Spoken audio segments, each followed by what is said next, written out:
paz de Cristo para a tua vida. Sejam todos muito bem-vindos aqui ao canal Fala Denão e a página Denis Pereira.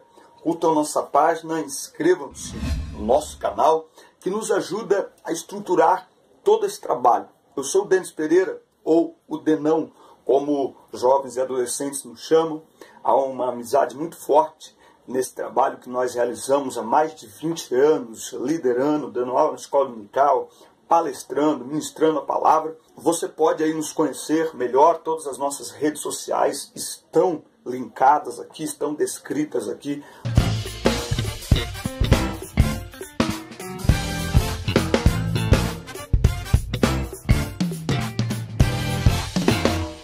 Nós estamos na lição 12, falando o que convém. Falando o que convém. Nessa pré-aula da lição 12, nós vamos falar a carta que Paulo escreve a Tito, um dos filhos na fé de Paulo. A carta que ele escreve a Tito. Tito é pastor das igrejas da ilha de Creta. Tito é um grego da Macedônia. Ele é atraído ao evangelho pela vida de Paulo, pela pregação de Paulo, certo? E Paulo tem uma maneira peculiar. Paulo não é pastor de uma igreja específica, mas ele abre igrejas, ele planta igrejas por onde ele passa e ele comissiona homens para ajudar essas igrejas, para organizar as igrejas, para organizar o ministério da igreja, presbíteros, diáconos, enfim. Tá? Então são pessoas de sua confiança. Essa é uma carta pastoral, tá? Não é uma carta eclesiástica, uma carta para a igreja, como é a carta para Galácia, para Éfeso, para Corinto. Não, esta é uma carta como carta a Timóteo, como a carta a Filemon, é uma carta pastoral, certo? Filemon acho que não, Tito e Timóteo, são cartas pastorais. Tem aí mais um detalhe aí para você interagir comigo aí. Manda para mim quais são as cartas pastorais. Vamos lá. É o seguinte, falando o que convém. Tito, o seu nome quer dizer louvável. O propósito dessa carta é a escolha de novos obreiros, o relacionamento entre as diversas faixas etárias e defesa da fé cristã ou da sã doutrina. Ele fala aqui em Tito 1:5. Por esta causa te deixei em Creta, para que pusesses em boa ordem as coisas que ainda restam, e de cidade em cidade estabelecesses presbíteros, como já te mandei. Então Tito faz parte de alguns companheiros que Paulo tem de sua confiança, que viajam junto com ele, e que viajam a mando dele para organizar a igreja, para estabelecer a igreja. Os objetivos desta aula é enfatizar a necessidade de pregarmos a verdade. É demonstrar que a vida deve ser um reflexo da pregação e incentivar a espera da vinda de Jesus Cristo. Muito bem, o texto bíblico está em Tito 2, do 1 ao 10, e o destaque está no versículo 8. Use palavras certas para que ninguém possa criticá-lo e para que os inimigos fiquem envergonhados por não terem nada mal de dizer a nosso respeito. Então, a autoridade para se pregar a palavra tem a ver com a coerência entre o que pregamos e entre o que vivemos. E é disso que se trata essa lição. Creta, a título de informação, era a quarta maior ilha do Mediterrâneo. Ficava numa confluência ali que de Creta se partiam em muitas direções, muitos navios. Creta era uma ilha com cerca de 200 quilômetros de extensão e cerca de 100 cidades. Por isso que eu estou dizendo que Tito, ele se tornou pastor, ele foi deixado ali para pastorear aquela região toda, todas aquelas igrejas. A igreja em Creta, a sua origem, não foi Paulo que fundou, mas Paulo, quando chegou lá, encontrou uma comunidade cristã e a origem muito provavelmente se deve a Atos. No dia de Pentecostes, a Bíblia diz que haviam ali pessoas de muitas nacionalidades. E no versículo 11 de Timóteo, vamos lá, Atos, melhor dizendo, Atos capítulo 2, vamos lá. Atos 2, versículo 11, entre todas as nacionalidades e todas as cidades, cita-se aqui, ó, cretenses e árabes. Todos os temos ouvido em nossas próprias línguas falar das grandezas de Deus. Então, muito provavelmente, algum cretense que estava ali, ou alguns, ouviram a palavra, aceitaram o evangelho, e ao retornar para as suas cidades, eles abriram, eles começaram ali uma comunidade cristã, de maneira que quando Paulo lá chega, ele já encontra uma comunidade cristã que precisava ser organizada e que também estava sendo ameaçada pelos falsos mestres. Então ele escreve, então ele deixa Tito em Creta, certo? E pouco tempo depois, Tito vai ter com ele, certo? E ele escreve então essa carta. A carta que ele escreve a Tito, melhor dizendo. Algum tempo depois ele escreve essa carta para ajudar Tito na sua tarefa, naquilo que ele estava fazendo. Vamos lá. A carta de Paulo a Tito é, portanto, classificada de carta pastoral, certo? Então Tito era um amigo querido de Paulo, e o próprio Paulo deu testemunho dele. Afirmo que ele é meu companheiro de trabalho na ajuda que eu dou a vocês. Paulo não podia estar em todas as igrejas ao mesmo tempo, então ele tinha pessoas, como se fossem pastores supervisores, que ia de cidade em cidade, de igreja em igreja, ensinando a palavra, pregando a palavra e levando cartas de Paulo a estas igrejas ou aos pastores destas igrejas. Esta configuração do ministério de Paulo, vale lembrar, que traz até nós estas cartas tão especiais e tão maravilhosas. Muito bem, no primeiro ponto aqui da lição, pregue a verdade. Pregue a verdade. Paulo entende que a melhor maneira de combater uma heresia é ensinando a verdade. Não adianta a gente só ficar criticando e fazendo às vezes até seminários e cursos para falar que, olha, tal lugar, aquilo é uma seita, aquela religião, aquilo ali está errado. É preciso pregar a verdade, certo? Ele mostra alguns dos ataques que aquela igreja estava sofrendo e tem a ver com a igreja hoje.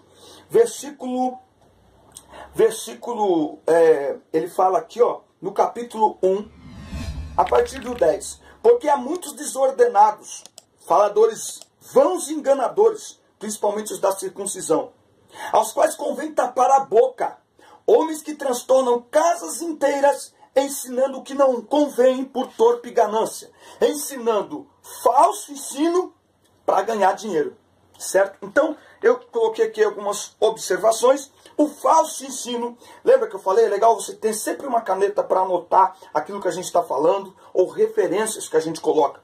O falso ensino gera uma falsa profissão de fé. O falso ensino gera uma falsa profissão de fé. Versículo 16 do capítulo 1. Confessam que conhecem a Deus, mas negam-no com as obras, sendo abomináveis e desobedientes e reprovados para toda boa obra, certo? Então, eles dizem que servem a Deus, mas eles o negam segundo a sua obra. Gente, é muito interessante. Talvez o maior desafio para nós, hoje nessa geração, é mostrar aos nossos filhos, aos jovens e adolescentes que lideramos e que lecionamos na igreja, a importância de se conhecer e amar a palavra de Deus. Oséias 4,6 diz: o meu povo é destruído por falta de conhecimento. João 8,32: e conhecereis a verdade, e a verdade vos libertará. Tito 2,1: tu, porém, fala o que convém à sã doutrina. E aqui eu quero chamar a atenção para uma situação que nós vivemos hoje. E que nós, enquanto líderes, enquanto pessoas, enfim, que estão à frente, nós temos que ter atenção a isso. Os falsos mestres hoje, eles são famosos. E pela internet alcançam nossos adolescentes e a igreja sem conhecimento. Está aí na mídia agora uma cantora super famosa entre adolescentes e jovens que falou uma bobagem. Tá certo que o que ela falou é uma grande bobagem, mas muitas pessoas acabam usando isso, tá, para se promover em cima do que a pessoa falou. Na verdade, o que Paulo quer que a gente entenda é que mais importante do que dizer que aquilo é heresia é mostrar. E eu não vi ninguém dizendo: olha, a Bíblia diz isso aqui. Olha, filha, você falou isso aí, mas deixa eu te ensinar uma coisa. A Bíblia diz, tá aqui, ó. O correto é esse, certo? Mas o que acontece? São pessoas que vão além do rol de liderança normal.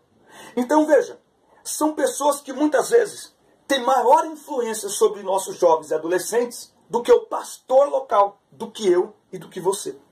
Esse é um dos motivos, ou essa é uma motivação porque eu estou aqui. Eu digo sempre, né, que eu sou feio, mas a palavra é linda, a palavra é maravilhosa. Ou seja, aqueles adolescentes que eu consigo influenciar, eles têm que me achar em algum lugar. É por isso que eu estou aqui, eu tenho canal, eu tenho Facebook, eu tenho Instagram, o meu número de WhatsApp está livre para todo mundo e eu tenho recebido perguntas e pedidos de aconselhamento de muitos lugares e eu estou muito feliz com isso. Por quê? Porque se nós não fizermos isso, pessoas com a Bíblia na mão, mas sem conhecimento, mas com muita influência sobre essa geração, começa a direcionar esta geração segundo aquilo que acha e aquilo que pensa. E essa geração precisa entender que o compromisso de Deus é com a sua palavra.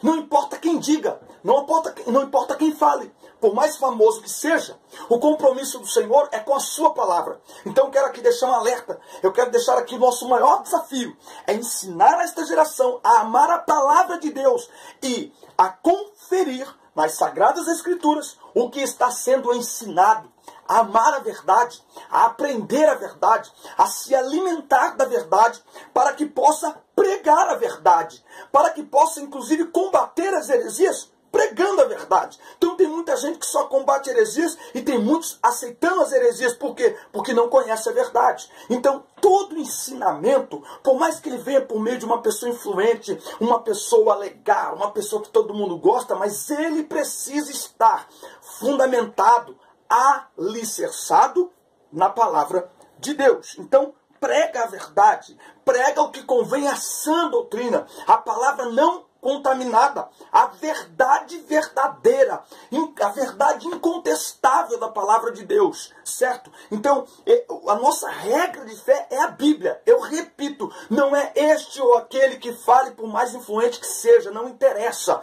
Por isso que eu ensino na minha classe que o pessoal sempre tenha um bloco de anotações e anote tudo que está sendo pregado para conferir na Bíblia se aquilo que a pessoa está falando é realmente o que a Bíblia diz. Conferir texto, contexto, para não gerar pretexto para heresia. Tá certo? Então, pregue a verdade. Pregue. Para pregar, é preciso conhecer. Para pregar, é preciso pregar com a vida. E aí a gente aprofunda um pouquinho mais disso aqui na segunda parte da lição. Seja exemplo de boas obras. O maior sinal de um falso mestre, de um falso ensinamento, é a incoerência entre o que se prega e o que se vive. Por exemplo, tem uma foto aí de um dito apóstolo que está arrastando multidões pelo Brasil, que ele se veste pano de saco, mas o tênis por baixo do pano de saco custa R$1.000. Então assim, gente que cospe humildade, dizer que tem que ser humilde no vestir. Mas o cara coloca uma camiseta velha, mas tem um iPhone 7 na mão. Tem uma Mercedes na garagem. Então falta coerência e é o que mais as pessoas estão olhando hoje para a igreja.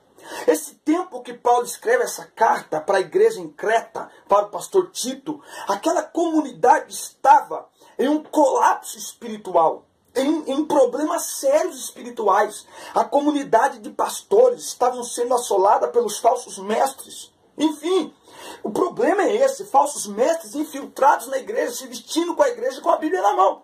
Por isso que é preciso conhecer a verdade e praticar a verdade. Então, o que Paulo está rebatendo aqui? Falta consistência. Quanto mais desejarmos mostrar o caminho para alguém, mais precisamos estar nesse caminho. O problema é que a geração de jovens hoje quer seguir a multidão, quer seguir o povão. E o problema é que muitos que têm influência sobre essa geração quer falar o que essa geração quer ouvir. É o que Paulo escreve a Timóteo. Uma geração que tem coceira nos ouvidos e que ajunta doutores que lhes preguem aquilo que eles querem ouvir, que massageiem o ego. Uma geração que, ao mesmo tempo que sabe, que diz que quer viver em santidade, que canta que quer viver em santidade, que canta Santo Espírito, és bem-vindo aqui, não aceita não aceita limite, não aceita regra, não aceita a palavra de Deus. Uma geração rebelde, desobediente, distante de Deus. Tem aparência de piedade, mas não praticam não se conduzem de acordo com a palavra que pregam. As pessoas olham hoje e não sabem mais distinguir na vida. É verdade que evangelho não é só aquilo que eu visto. Evangelho não é mais um evangelho que transforma por dentro e aparece por fora. Ele aparece por fora. Vamos ver? Mateus. Vamos lá. É impossível ser transformado por dentro e não manifestar essa transformação no externo. Mateus 5, versículo 16. Assim resplandeça a vossa luz diante dos homens, para que vejam as vossas boas obras e glorifiquem a vosso Pai que está nos céus. 2 Coríntios 5,17. Quem agora está em Cristo, nova criatura é. Acabou, é outro comportamento. 1 Pedro 15,16. Assim começando aquele que vos chamou, sede vós santos em toda a vossa maneira de viver. Porque ele disse, sede santos, porque eu sou santo. Santo é consagrado, é separado para exclusividade, para servir a Deus. Certo? Então, o problema é essa falta de coerência. Aí eu pensei numa coisa. Os meus filhos sempre estão de olho em mim. Eu tenho a Júlia de 16 e o Abner de 12. Então eles estão sempre olhando para mim. Então eu comecei a me preservar mais no trânsito. Por exemplo, isso desde que eu aprendi a dirigir. Cinto de segurança. Agora você imagina eu não usar cinto de segurança e aí quando meu filho for tirar a carta, eu falar para ele, você tem que usar o cinto de segurança. Não é coerente. Ele vai falar, mas o senhor não usa. Não, eu não uso. Não é coerente. Então como é que eu vou ensinar se eu não pratico aquilo que eu prego? Tá? Então, a credencial de Tito para pregar o evangelho e defender a fé era a sua vida coerente com o evangelho que pregava. Tito era irrepreensível. Irrepreensível. A sua vida não era apenas um discurso, mas a prática diária de sua pregação. A autoridade exercida estava no fato de as pessoas, principalmente os falsos mestres, eles não podiam rebater a Tito, porque ele ensinava com a vida. Por que hoje quase ninguém está ensinando sobre ética, porque falta ética, sobre honestidade, porque falta honestidade, em pequenas coisas? Por que o Congresso Nacional não tem moral para, perante a sociedade, falar de ética? Porque eles não são éticos. A maioria, a cúpula nacional, está envolvida em falcatruas. Está envolvida em processos. Ah, mas ainda não foi julgado. Mas será que alguém que tem 11 processos do qual é réu, será que nenhum desse é algo verídico, verdadeiro? Será que se ele fosse uma pessoa honesta e irrepreensível, o nome dele estava nesses lugares? Então pregue a verdade, seja exemplo, seja padrão de boas obras. Padrão de boas obras. E aí eu peço para vocês, professores, líderes, dá uma olhada nos sites de perguntas e de pesquisas de jovens e adolescentes. Dá uma olhada. Confere aquilo que vocês, os assuntos polêmicos, em sites, no YouTube. Confere os comentários abaixo, vocês vão ver qual é a visão que o mundo está tendo de nós. Uma visão deturpada, uma visão de que muitas igrejas não servem senão para enganar as pessoas. Porque é tudo que eles estão vendo. Falcatruas, envolvimentos com coisas erradas, envolvimentos com ilícito. Paulo está dizendo, seja exemplo das boas obras. Isso é para nós, em primeiro lugar. Eu tenho que ser exemplo do que eu prego.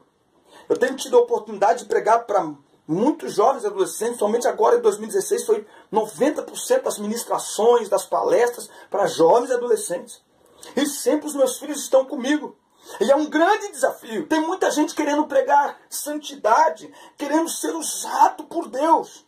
Mas há um preço a pagar. Seja exemplo, pregue com a vida.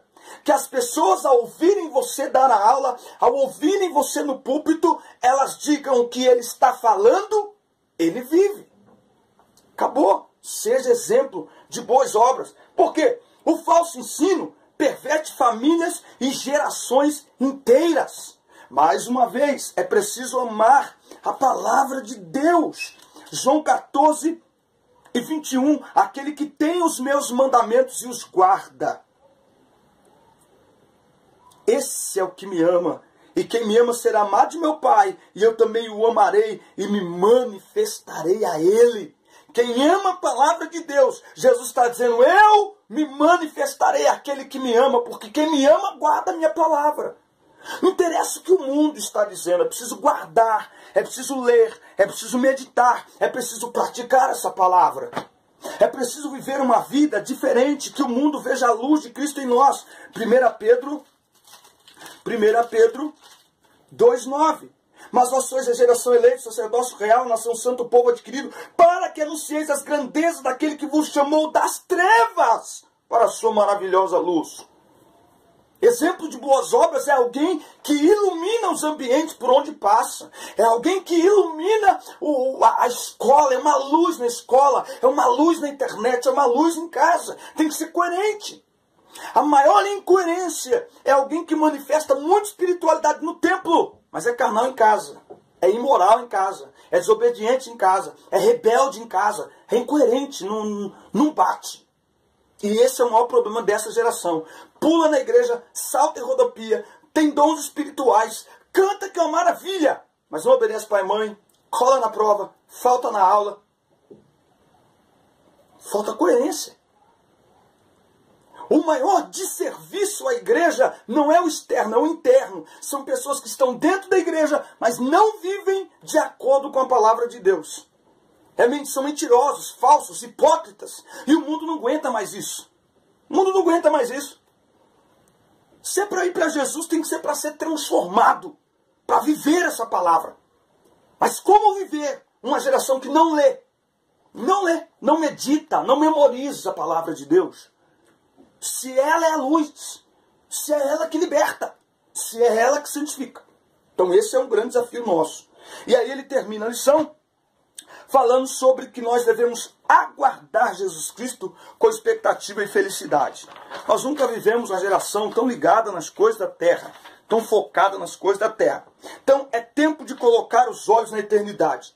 Permita que a graça do Senhor discipline sua vida, a fim de que você seja educado para glorificar a Deus em toda a sua maneira de viver, sem ter do que se envergonhar. Embora você viva neste mundo, você não pertence a ele, pois sua mente foi transformada por Deus. Eu costumo sempre dizer, eu faço alguns vídeos, o pessoal acha meio polêmico, mas eu sempre digo o seguinte: galera que quer estar na igreja, e que quer praticar sexo no namoro, e que quer se masturbar, e que quer fazer essas tatuagens, enfim, galera que sabe assim, beleza, tá. Meu, não se esquenta com o que eu estou falando, não esquenta com a Bíblia, esquenta com a Bíblia. Agora, quem quer entrar no céu, mantém uma vida pura. E manter-se puro é sinal de que você está aguardando a volta de Jesus. Se você está vivendo uma vida mequetrefe, não está nem aí para o que a Bíblia diz, é que para você a volta de Jesus não tem a menor diferença, não faz a menor diferença. Então é hora da gente começar a pensar. Quer entrar no céu? Viva uma vida santa. Viva uma vida separada. Santifique-se. A Bíblia diz: qualquer que nele tenha essa esperança, purifica-se a si mesmo como ele é puro. Puro, seja santo. A Bíblia diz em Hebreus 12,14: segui a paz com todos e a santificação, sem a qual ninguém verá o Senhor. Muitos, esses caras chatos, não tem nada a ver. Evangelho não é isso. Evangelho é tudo isso. Evangelho é cruz, e cruz é sofrimento, é violência. Evangelho é um chamado radical. Negue-se a si mesmo, tome a sua cruz e siga-me. Caso contrário, você está seguindo o Evangelho apenas porque é uma coisa assim legal, porque Jesus é legal. Jesus é bacana. Mas não espere que naquele dia ele chame o teu nome. Muito obrigado para todos vocês. Mais uma vez eu quero louvar a Deus pela vida. Quero aqui desejar que a sua aula seja maravilhosa nesse domingo. Eu sou apaixonado pela escola dominical, vocês já viram, tá? Nesse trimestre nós lançamos esse desafio. Estamos aprendendo a cada domingo, a cada momento. E eu gostei, eu sou apaixonado pela escola dominical. Quero pedir a você que mande essa aula para todo mundo. Inscreva-se no nosso canal, clique no gostei. Isso ajuda a gente a estruturar, a melhorar a imagem, som, tudo isso. Nos ajude aí. E eu quero aqui então lhe apresentar a lição dos adolescentes do primeiro trimestre. Agora nós vamos iniciar um novo ciclo no próximo trimestre. Cremos em Deus, cremos na Bíblia, cremos em Jesus, no Espírito Santo, no pecado, na salvação. Gente, isso aqui é teologia pura para adolescentes. Isso aqui é teologia pura. Como eles precisam disso, e é o tipo de ensinamento que nos recicla nós professores também. Tem muitas pessoas que estão na igreja, mas ele não sabe nem o que crê. E uma das grandes perguntas é exatamente essa. Se alguém me parar na rua e perguntar por que você é cristão, quais os argumentos você usaria para defender a sua fé? Está aqui. Para professores, para alunos, para a igreja em geral. Isso aqui é especial, é maravilhoso. Então já começa a agitar o pessoal, porque 2017 vem aí e tem muitas novidades para nós. Deus abençoe a sua vida. Um grande abraço. Fique na paz. Boa aula. Bom domingo, que a sua classe seja muito bem sucedida no próximo domingo. Faz aquela selfie no final, para a gente fazer um mural aqui de fotos das classes da Escola Dominical, Rio Grande do Norte, São José dos Campos, aonde você estiver, em todos os estados do Brasil e fora dele. Vamos interagir e vamos fazer o reino de Deus crescer para a glória do nome dele. Valeu, pessoal. Fique na paz.